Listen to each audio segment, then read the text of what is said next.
En contexto. Cuando estudiamos la historia de las ideas, podemos encontrar las razones sociales de la época que nos ponen en contexto sobre el origen de dicho pensamiento. En esta ocasión exploraremos el origen racista y eugénico del salario mínimo.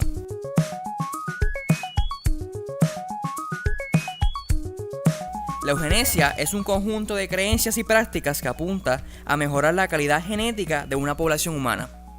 Es decir, que el ser humano dirija su propia evolución. Bajo este credo, en el pasado se han implantado una serie de políticas, desde la higiene racial, la prohibición de matrimonios mixtos, hasta la política que ha perdurado hasta hoy como el salario mínimo.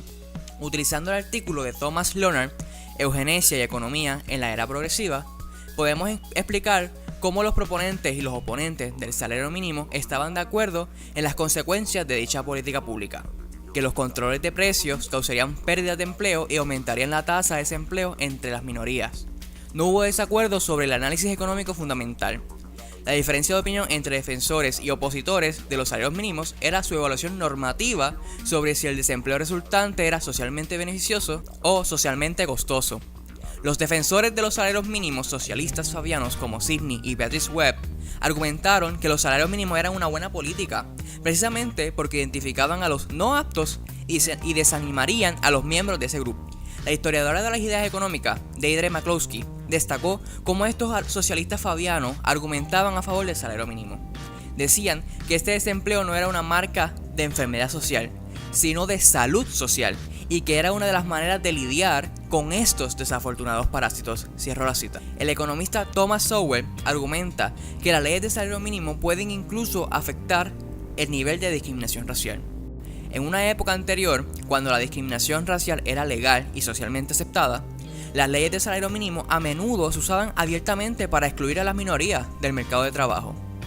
Nos trae como ejemplo que en 1925 se aprobó una ley de salario mínimo en la provincia canadiense de Columbia Británica, con la intención y el efecto de descalificar a los inmigrantes japoneses de los empleos de la industria de la madera. Además, un profesor de Harvard de esa época se refirió con aprobación a una ley de salario mínimo de Australia, como un medio para proteger el estándar de vida australiano blanco de la odiosa competencia de las razas de color, particularmente de los chinos, que estaban dispuestos a trabajar por menos.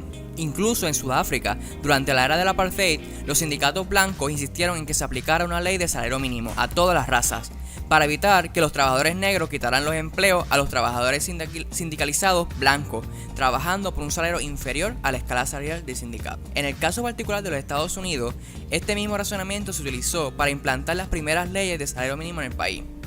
Ellos citaban el hecho de que las compañías constructoras del sur, que usaban trabajadores negros no sindicalizados, pudieron venir al norte y superar a las constructoras que usaban mano de obra blanca y sindicalizada. En fin, a favor o en contra del salario mínimo, debemos recordar siempre que la raíz de esta idea proviene de las mentes de personas que querían hacer más difícil la contratación de minorías sociales, encareciendo su valor de mercado frente a los que podían ofrecer a cambio. Soy yo el Cosme y esto es el salario mínimo en contexto.